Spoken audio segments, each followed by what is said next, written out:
यदि किसी आयत की लंबाई तथा चौड़ाई में क्रमशः 10% तथा 15% की बढ़ोतरी की जाए तो क्षेत्रफल में कितने प्रतिशत की वृद्धि होगी? समझ में आया? किसी आयत के हमने लंबाई चौड़ाई दोनों में क्रमशः 15%, 10% और 15% की बढ़ोतरी की है तो उसके क्षेत्रफल में कितने परसेंट की क्या होगी? वृद्धि होगी। इसका सूत्र लिख लीजिए, बहुत इजी, हल करोगे बहुत टफ लग रहा है, लेकिन एक शॉर्ट ट्रिक बताऊंगा कि विदिन सेकंड में आप हल कर देंगे। इसका सूत्र होता है x plus y plus x y upon 100, बस और कुछ नहीं है। x plus y plus x y upon 100 इतना है वो हो गया। इसमें रख दो इनको। ये दुनिया का सबसे सरल प्रश्न है, लेकिन तब जब ट्रिक पता हो। ये बोल कौन रहा है? ठीक है, x की वैल्यू 10 मान लो और y की वैल्यू 15 मान लो। अब मुझे फटाफट बताओ इसका आंसर क्या आ रहा है? सूत्र शॉर्ट ट्रिक मैंने बता दी, इस शॉर्ट ट्रिक में आप इसको रख लो।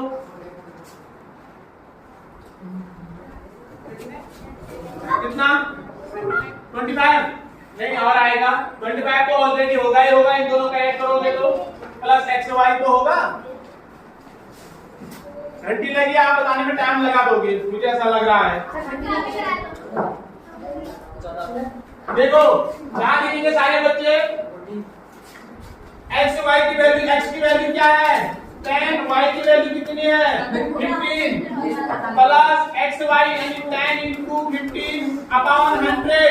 जहां तक क्लियर है? अब ये कितना हो गया 25 प्लस, अब इसको कर दो 150 अपॉन 100।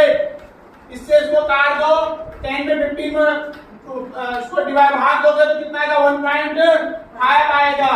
तो 25 प्लस 1.5 इक्वल टू 26.5 इसका राइट आंसर होगा। नहीं आया समझ में? कहां पर नहीं आया बताओ? देखो 10 और 15 को प्लस ऐड करो कितना हुआ 25। अब यहाँ मैंने एक्स वाई का मतलब होता है 10 गुणा 15, तो 10 गुणा 15 करा कितना आया 150 आया। 15 चेंज है 150 तो होगा।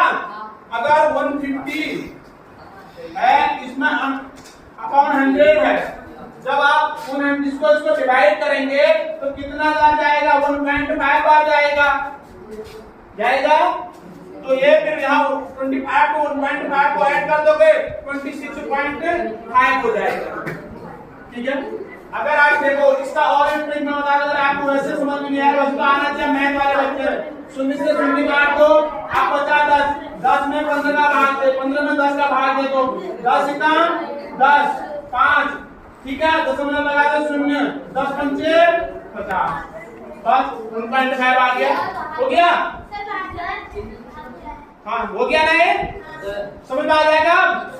ओके ठीक है, चलो आगे कोई थ्रेड खाली होता है तब आता हूँ दोबारा।